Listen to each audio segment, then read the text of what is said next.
शांता का एक ही बेटा था, अतुल, जिसे पढ़ा लिखा कर कामयाब बनाने में शांता ने अपना सब कुछ दांव पर लगा दिया। अतुल ने बहुत कम उम्र में अपने पिता को खो दिया। इसके बाद शांता ने अकेले ही सब संभाला। अतुल को पढ़ाने के लिए शांता ने अपनी पुश्तैनी जमीन और अपना घर तक बेच दिया और वो खुद लोगों के घरों में काम करके गुजारा चलाने लगी। शांता के संघर्ष को अतुल भी खूब समझता था, इसीलिए उसने भी कभी मेहनत से परहेज नहीं किया और आखिरकार उसने शांता के सपने को पूरा कर ही दिखाया। माँ, कहाँ हो माँ? जल्दी आओ। क्या हो गया? क्यों पूरा घर सिर पर उठा रखा है तूने? बात ही कुछ ऐसी है माँ, आप भी जब सुनोगी ना तो खुशी से नाचने लगोगी। माँ, आपको याद है पिछले महीने मैंने दिल्ली की एक कंपनी में इंटरव्यू दिया था? माँ, वहाँ से ये ऑफर लेटर आया है। मतलब वे लोग मुझे जॉब दे रहे हैं।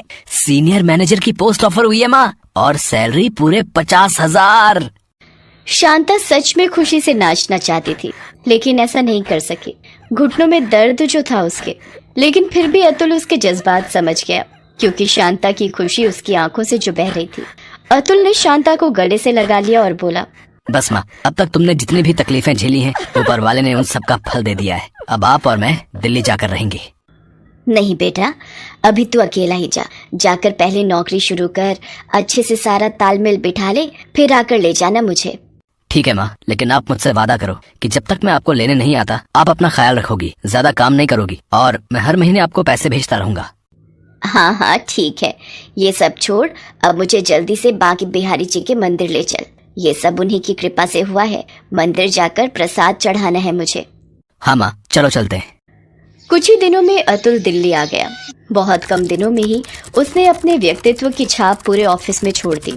हर कोई उसे पसंद करने लगा, खास तौर पर शमिता, जो कंपनी के मालिक की इकलौती बेटी थी और अपने पापा की जगह उस कंपनी को संभाल रही थी। Wow, very nice mister Atul, आपकी लीडरशिप में कंपनी की ग्रोथ बढ़िया है। It's absolutely commendable. Thanks a lot ma'am. सिर्फ थैंक्स से काम नहीं चलेगा, आपको मुझे ट्रीट देनी पड़ेगी। जी, आपको मैं कैसे? Take it easy. अपने ऑफिस से थोड़ी दूर जो कॉफी शॉप है, बस वहीं पर एक कॉफी पिला दीजिए, इतना ही बहुत है। एक्चुअली फ्यूचर प्लान्स को लेकर आपसे कुछ डिस्कस करना है जो ऑफिस में ठीक नहीं रहेगा, तो बस इसीलिए मैं आपसे कॉफी शॉप में मिलना चाह रही थी, अगर आपको ठीक लगे तो। जी क्यों नहीं, see you in the coffee shop ma'am.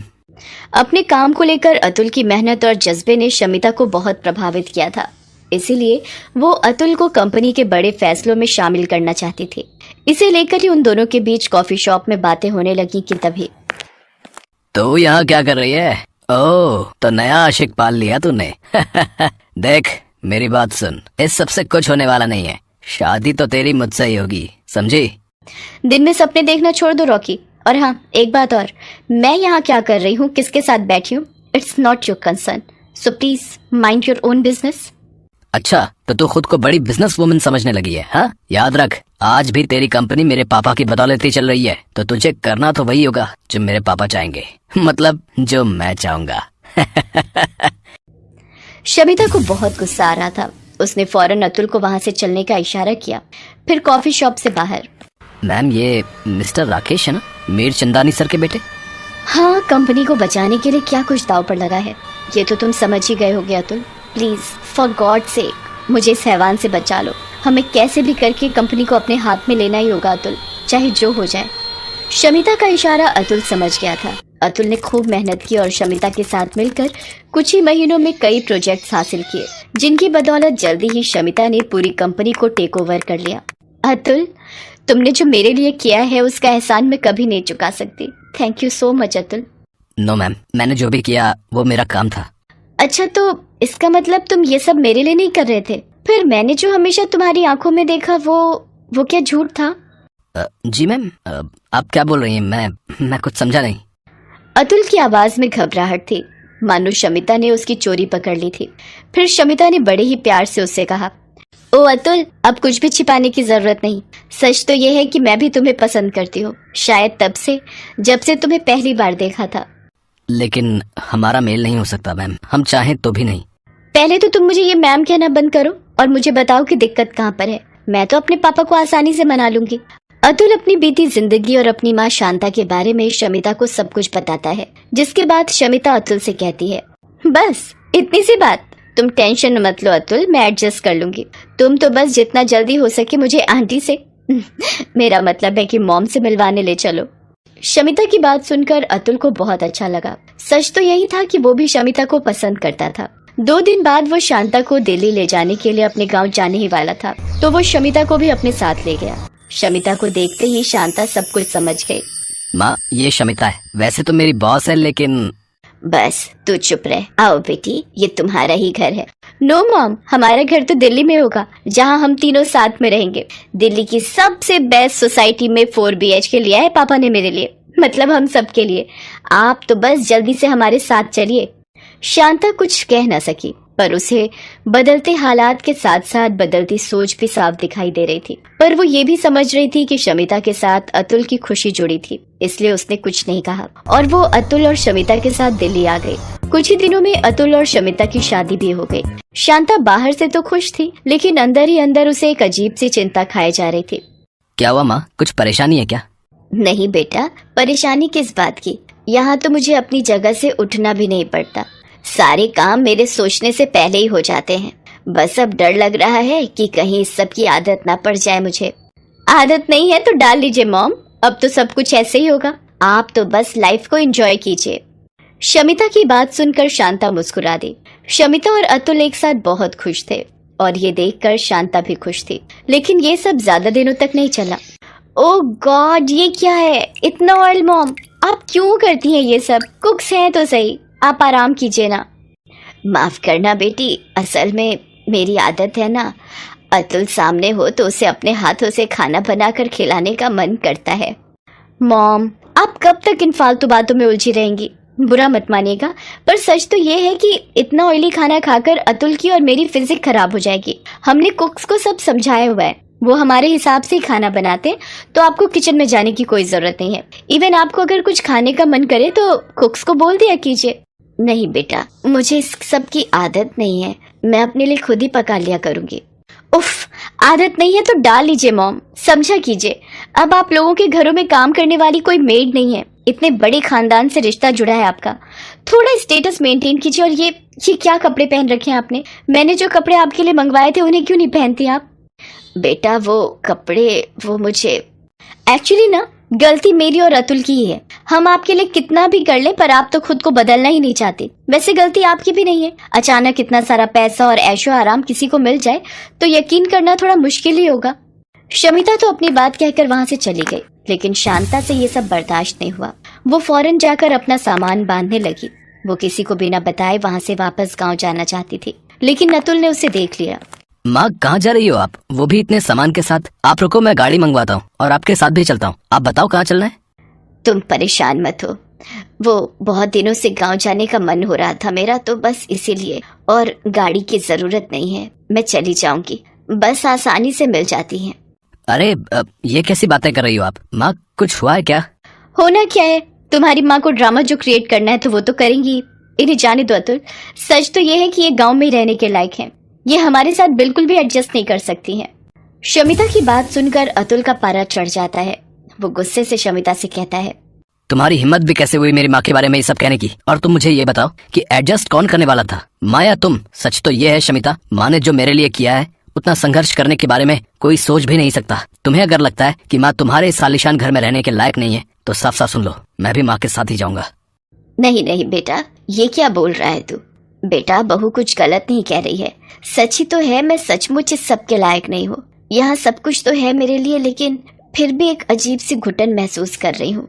मैं गांव में ही ठीक रहूंगी बेटा, जाने दे मुझे। नहीं माँ, मैं आपको नहीं जाने दूंगा। एक दिन तो मुझे जाना ही है बेटा, तो मेरे खातिर क्यों अपनी खुशियों से मुंह मोड़ रहा है? बहू बहुत अच्छी है, तुझसे बहुत प्यार करती है वो, मैंने देखा है। सच कहूँ तो अब मैं बिल्कुल निश्चिंत हूँ, जानती हूँ कि वो तेरा बहुत अच्छे से ख्याल रखेगी मेरे जाने के बाद।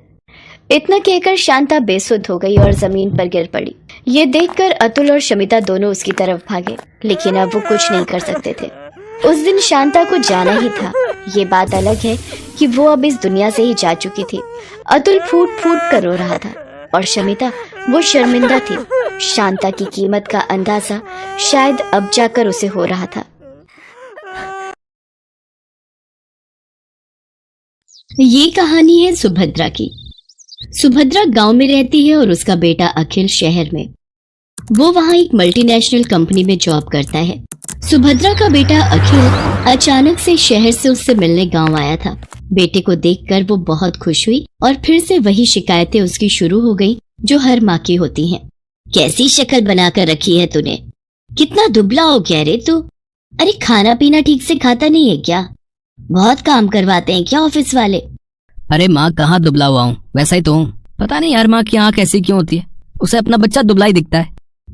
तुझसे तो बोलना ही बेकार है। सुन, तू हाथ मुंह धो ले, मैं तेरे लिए आलू के पराठे बनाकर लाती हूँ।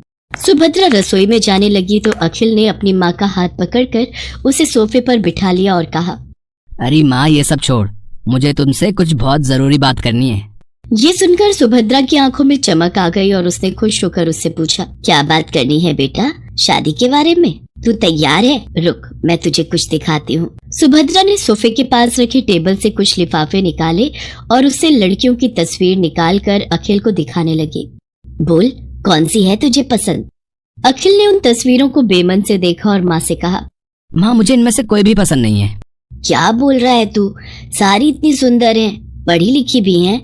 तब अखिल ने अपनी माँ से जो बात कही उसे सुनकर उनके चेहरे पर चमक आ गई। अरे सच, तूने लड़की पसंद कर ली है? अरे कौन है वो? क्या नाम है उसका? कहाँ की है? अरे माँ एक साथ इतने सारे सवाल। ये कहकर अखिल ने अपना मोबाइल निकाला और उसकी गैलरी से आकांक्षा की तस्वीर निकाल कर दिखाई। उसे देखकर सुभद्रा बहुत खुश हुई। वाह, कितनी सुंदर है मेरी बहू। मैं बहुत खुश हूँ बेटा, बहुत खुश। अखिल और आकांक्षा की शादी हो गई। जब वो पहली बार उसे लेकर घर आया तो सुभद्रा द्वार पर उसकी आरती उतार रही थी, तो आकांक्षा को ये सब पसंद नहीं आ रहा था। आकांक्षा शहर में रहने वाली मॉडर्न ख्यालों की लड़की थी। उसने सुभद्रा से कहा, क्या मम्मी जी, अब ये सब कौन करता है? अरे क्यों नहीं करता, सभी करते हैं। लक्ष्मी हो तुम मेरे घर की, और लक्ष्मी का स्वागत तो ऐसे ही किया जाता है। सुभद्रा की बातों को सुनकर आकांक्षा ने अपना मुंह बना लिया। अखिल चाहता था कि आकांक्षा थोड़े दिन माँ के साथ रहे, क्योंकि उसकी कंपनी वाले उसे देश से बाहर भेजने वाले थे। आकांक्षा ने भी कभी गांव देखा नहीं था, इसलिए उसने अखिल की बात टाली भी नहीं। ठीक है बाबा, लेकिन जल्दी आ जाना, मैं यहाँ अकेले बोर हो जाऊंगी। अखिल शहर चला गया। एक दिन की बात है, सुबह का समय था। आकांक्षा अपने कमरे में सोई हुई थी। सुभद्रा घंटी बजाते हुए पूजा कर रही थी। घंटी की आवाज से आकांक्षा डिस्टर्ब हो रही थी। वो गुस्से में बाहर आई और सुभद्रा से कहा, क्या मम्मी जी, सुबह सुबह इतना शोर क्यों कर रही हैं आप?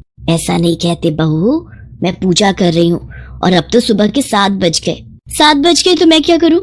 मुझे आप जैसे गवारों की तरह जल्दी उठने की आदत नहीं है। चलिए अब बंद करिए ये सब और मुझे सोने दीजिए। सुभद्रा को अपनी बहू की बात बहुत बुरी लगी, लेकिन वो चुप रह गई और खुद को ही दोष देने लगी। मेरी ही गलती है। अरे वो शहर की है, वहाँ लोग देर से सोते हैं, देर से जागते हैं। मुझे इस बात का ख्याल रखना चाहिए। आकांक्षा ज्यादातर समय या सोकर बिताती या अपने दोस्तों से बात करके। वो सुभद्रा की कोई मदद नहीं करती। एक दिन वो फोन पर बातें कर रही थी और सुभद्रा अपने बैल को चारा दे रही थी, तो अचानक उसका बैल जोर से रंभाने लगा। अरे क्या हो गया, क्यों गुस्सा कर रहे तू? मैं आ तो गई खाना देने। हाँ ठीक है, मैंने आज थोड़ी देर कर दी। अरे क्या करती, मेरे घुटनों में जोरों का दर्द जो था, बूढ़ी हो गई हूँ ना मैं। उधर फोन पर बातें करती आकांक्षा की दोस्त ने बैल के रंभाने की आवाज सुनी तो उसने कहा, अरे क्या बात है आकांक्षा, तबेले में है क्या तू? ये पीछे से कैसी आवाज आ रही है? अरे गांव है ना ये, यहाँ तो गाय भैंस की आवाज आएगी ना, कोई डीजे तो बजेगा नहीं। अच्छा सुन, मैं तुझसे थोड़ी देर में बात करती हूँ। आकांक्षा ने फोन काटा और सीधे सुभद्रा के पास पहुंची। क्या मम्मी जी, आप लोगों को जरा भी तमीज नहीं है क्या? अरे मैं फोन पर बातें कर रही हूँ और आपका ये बैल शोर कर रहा है। अरे मेरी बेइज्जती होती है दोस्तों के सामने, आपको बड़ा मजा आता है ना मुझे तंग करने में। ये तुम कैसी बातें कर रही हो बहू, मैं भला तुम्हें क्यों तंग करूंगी? और जहाँ तक बात रही इसके रंभाने की, तो इसे भूख लगी थी। अब ये बेचारा हमारी तरह खाना तो मांग नहीं सकता, जानवर है ना। ये जानवर है, आप तो नहीं। कान खोलकर सुन लीजिए, जब मैं अपने दोस्तों से बात करूं तो इसे बाहर ले जाइए, नहीं तो मैं ये घर छोड़कर चली जाऊंगी। अरे नरक बना दिया है मेरा जीवन आप लोगों ने। सुप्रिया फिर से खामोश रह गई। एक दिन जब वो गोबर से घर का आंगन लीप रही थी तो आकांक्षा फिर से नाक बंद करके तमतमाती हुई बाहर आई और गुस्से में सुप्रिया से कहा, क्या है मम्मी जी ये क्या है? पूरे घर में आपने बदबू फैला दी है। बहू गोबर है ये, पता है कितना पवित्र होता है, घर में कीटाणुओं को प्रवेश नहीं करने देता ये। अरे क्यों मेरे पीछे पड़ी हैं आप? नहीं चाहिए मुझे अपने घर में गोबर वोबर, जब मैं चली जाऊंगी तो करते रहना ये सब। बिल्कुल गवारों के बीच में छोड़कर गया ये अखिल। कंपनी वालों ने 2 महीने की ट्रेनिंग और बढ़ा दी उसकी। 2 महीने इस गांव को और झेलना पड़ेगा मुझे। सुप्रिया आकांक्षा की किसी बात का बुरा नहीं मानती, वो उसे बहुत प्यार करती थी। एक दिन की बात है, सुप्रिया ने आकांक्षा से कहा, बहू आज कुछ लोग तुम्हें देखने के लिए आ रहे हैं। वो क्या है ना कि ये लोग शादी में नहीं आ पाए थे। मुझे देखने? अरे मैं क्या कोई नुमाइश की चीज हूँ जो मुझे देखने आ रहे हैं? सुनिए, उन लोगों को मना कर दीजिए, मुझे किसी से नहीं मिलना। आकांक्षा बार बार सुप्रिया का अपमान करती और बार बार उसे जली गटी सुनाती, लेकिन सुप्रिया अपनी बहू को कुछ नहीं कहती। उसे हमेशा यही लगता कि बहू शहर की है, वहां के तौर तरीके अलग होते हैं, उसे वो बदल नहीं सकती। एक बार की बात है, सुप्रिया कुछ दिनों से बहुत बीमार थी। उसका बुखार उतरने का नाम ही नहीं ले रहा था, लेकिन आकांक्षा को इन सब बातों से कोई फर्क नहीं पड़ता था। एक दिन आकांक्षा छत की बाउंड्री के पास खड़ी होकर अपने दोस्तों से बातें करते हुए और अपनी सास की शिकायत करके अभी फोन रखा ही था कि तभी न जाने कैसे उसका पैर फिसल गया और वो छत से नीचे गिर पड़ी। आह! आकांक्षा की आवाज सुनकर सुप्रिया भागी भागी बाहर आई। उसे देखा कि आकांक्षा जमीन पर गिरी तड़प रही है। बहू बहू, अरे ये कैसे हो गया? आकांक्षा लहूलुहान हो गई थी। गांव में अस्पताल 4 किलोमीटर दूर था। सुप्रिया को समझ नहीं आ रहा था कि वो क्या करे। तभी उसे अपने बैल के रंभाने की आवाज आई। सुप्रिया ने अपने बैलों को तुरंत बैलगाड़ी में जोड़ा और अपनी बहू को उसमें डाला और खुद ही बैलगाड़ी चलाकर अस्पताल की ओर जाने लगी। जल्दी चल और जल्दी चल, मेरी बहू को जल्दी से अस्पताल पहुंचाना है। दोनों बैल पूरी तेज गति से भागने लगे। कुछ देर बाद ही वे सभी अस्पताल पहुंच गए। आकांक्षा की गंभीर हालत देखकर डॉक्टर ने उसे तुरंत एडमिट कर दिया और उसका इलाज शुरू कर दिया। कुछ देर बाद डॉक्टर ऑपरेशन थिएटर से बाहर आए। अब आपकी बहू की हालत में सुधार है। अगर आपने उसे लाने में जरा भी देर की होती तो कुछ भी हो सकता था। जब तक आकांक्षा अस्पताल में रही, सुप्रिया न रात को सोती न दिन को। वो सारा समय उसके सिरहाने बैठी रही, उसकी किसी भी जरूरत को तुरंत पूरा करती। आकांक्षा को पता लग गया था कि सुप्रिया किन परिस्थितियों में और कैसे उसे अस्पताल लेकर आई थी। उसे अपनी हर पुरानी बात आज याद आ रही थी और उसे पश्चाताप हो रहा था। माँ जी, मुझे माफ कर दीजिए, मैंने आपके साथ कितना बुरा किया, क्या नहीं कहा आपको, लेकिन आपने मेरी जान बचाने के लिए क्या कुछ नहीं किया। मेरी गलतियों के लिए माफ कर दीजिए। अरे कोई गलती नहीं की तूने, तू ठीक हो गई बहू, बस मेरे लिए यही सबसे बड़ी बात है। तभी आकांक्षा को बैल के रंभाने की आवाज आई। वो उस आवाज को सुनी रही थी। तभी, पता है तू यहाँ बीमार है तो मेरे दोनों बैलों ने भी खाना पीना छोड़ दिया है। वो अस्पताल के बाहर ही खड़े रहते हैं। सच कहूँ तो वो ना होते तो पता नहीं मैं तुम्हें कैसे अस्पताल लेकर आती। सुप्रिया की बातों को सुनकर आकांक्षा की आंखों से झरझर कर आंसू निकलने लगे। वो बाहर निकली और बैलों को गले लगाकर उनसे भी माफी मांगी। आकांक्षा बदल गई थी, उसे गांव अच्छा लगने लगा।